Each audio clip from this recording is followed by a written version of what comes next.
So, hello everyone.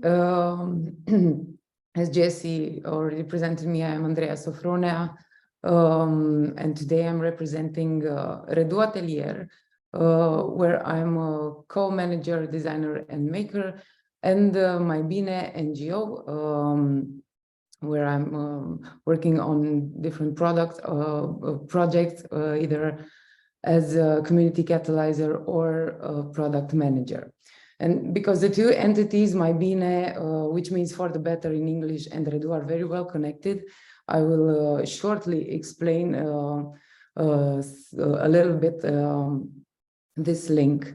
Mai Bine is an NGO founded in 2008 in Iasi, Romania, that aims at capacity building for sustainable development through initiatives and projects organized and developed in 4 action areas: education for sustainable development, environmental protection, social green entrepreneurship, and civic engagement.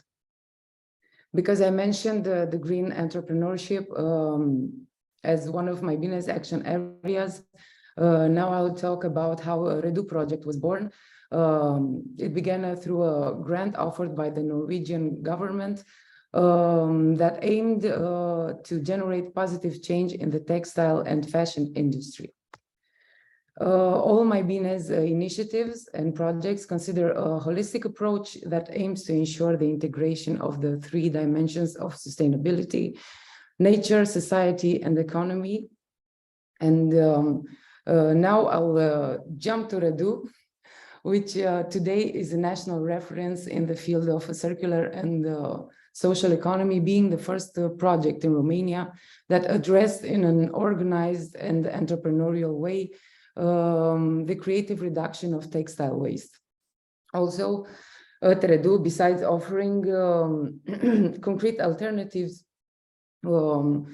we are the most active voice in raising awareness in Romania about the hidden social and environmental costs of the textile and fast fashion industry. Since 2017, we decided to make REDU a social limited liability company, and from 2020 we are a social enterprise.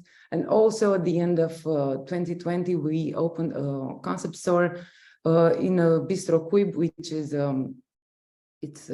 another social enterprise of Mai Bine. The fabrics that we work with at REDU are pre- and post-consumer textile waste. In the last 3 years, we have focused more on the pre-consumer waste that we collect from several factories, textile and clothing factories from Iasi. With 2 of them that are closer to us, we managed to introduce some of our patterns for small size products like boom bags or tobacco pouches. We introduced these patterns into the face of fitting and cutting patterns of the factories. Now it is a pilot. We're still working on it and testing this idea. We have perfected this collecting process, which was not easy overall, especially with the community collecting with the post-consumer textile waste.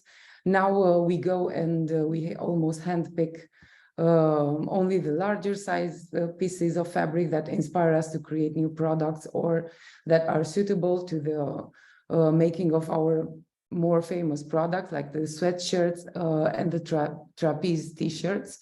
And these are the pieces that were recurrent in our first collections, which we did in collaboration with Lisbeth Lovbakberg, a slow fashion designer from Norway. We also have this part of mending in our workshop to help our community members extend the life of the clothes they already have. In addition to our in-store products and clothing accessories, we also produce custom-made products for companies or corporate events, offer print, embroidering, and other design services. And as community catalyzers in all these 8 years, we have increased our community through several types of actions, from hands-on workshops to human ecology workshops, flash mobs, solidarity bazaars, and so on. And of course, our concept store, which is called Close to Zero Waste, because we can't be really zero waste yet, but we're working on it. And through this store, we want to offer sustainable consumption alternatives to the local community. These are three of the projects that we are very proud of being part of. All three of them contributing to empowering different areas of the textile and clothing industry. Herewear is empowering local, circular, and bio-based textiles. She makes empowering future female innovators of the sustainable fashion industries through inspiration, skills, and networks. And Trick, empowering circular economy with blockchain data traceability. That's all from me for now. Thank you.